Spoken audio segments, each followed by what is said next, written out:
General Hospital, we talk it through like longtime fans who have been riding this roller coaster for decades. And today we've got pregnancy shocks, romantic mind games, risky rescues, and a possible revenge twist that has my eyebrows way up. Could Brooklyn's miracle pregnancy save her marriage? Is Sonny falling for the ADA or setting a trap of his own? And is Lucas about to risk everything to save Britt? Oh, don't think I forgot Rick, because that new attitude feels just a little too perfect. Let's start with Brooklyn. Brooklyn, Quartermaine, and Harrison Chase have wanted a family for a long time. For viewers our age, that storyline hits differently. Wanting a child and facing medical barriers isn't just drama, it's emotional reality. We know Chase's medical condition made it impossible for them to conceive naturally. They came to terms with that. They opened their hearts to adoption, and then life did what it always does in Port Charles. It complicated everything. Brooklyn's teenage pregnancy secret, the truth about you, family chaos, and just when they decide to push forward the adoption again, Chase blows up his career. His obsession with proving that Michael Coronado's psyop Drew Kane has cost him. Davina stealing Michael's keys going wrong, damaging his reputation at the PCPD. He insists he didn't plan the key, and we know the truth. It was Willow Kane who placed it there. But perception matters. Willie saw Chase with the keys. Daddy makes sticks. And somewhere in life, it doesn't matter what you did, it matters what people believe you did. Now here's where the bombshell comes in. What if Brooklyn discovers she's pregnant? Let's just sit that for a second. After believing motherhood biologically wasn't possible, a miracle pregnancy would check everything. Would it fix their marriage overnight? No. Babies don't solve trust issues. But would it shift priorities? Absolutely. Chase might have to choose. Keep fighting a vandage against Michael or focus on being a father. Brooklyn might look at him differently, not as the reckless man detective chasing ghosts, but as the man who will raise her child. Sometimes a child doesn't erase problems, it forces you to grow up. And if this happens, it could be the reset button they desperately need. Now let's talk about a different kind of gamble. Romance as strategy.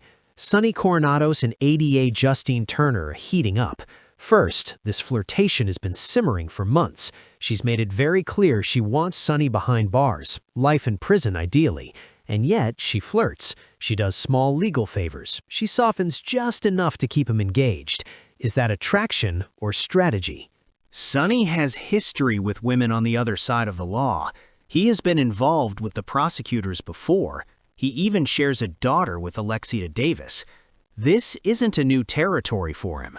So when they kiss in that elevator, is he falling or playing along? Here is the thing about Sonny.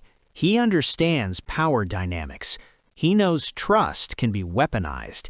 If Justin believes she's drawing him in, he might be letting her think that she's winning.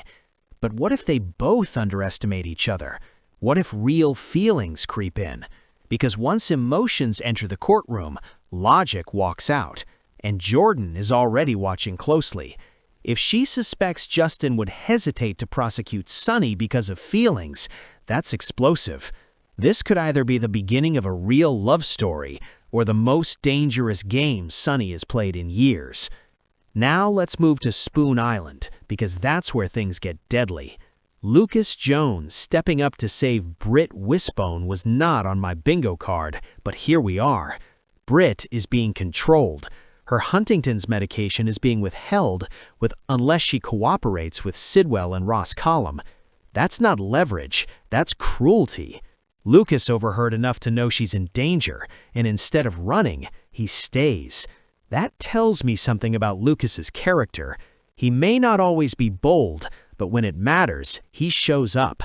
He tells Britt they can't escape until he gets her out. That's hero language. But here's the problem. Sidwell knows Lucas knows too much. In soap history, that never ends smoothly. Ross Collum is also circling. He confronts Jason Morgan, interrogating him about Britt. Jason and Britt have been meeting secretly. They thought it was hidden. It probably wasn't. Collum may threaten Jason. He may threaten Danny. He may try to scare Jason away from Britt. But Jason doesn't scare easily. If Lucas launches a rescue mission and Jason gets involved, we could be looking at a dangerous showdown. Someone could get caught in the crossfire. And with heist rumors swirling around certain actors, we can't ignore the possibility of a dramatic temporary end. This storyline feels like it's building towards something big. And finally, let's talk about Rick. Rick Lansing is suddenly reflective, regretful, focused on family.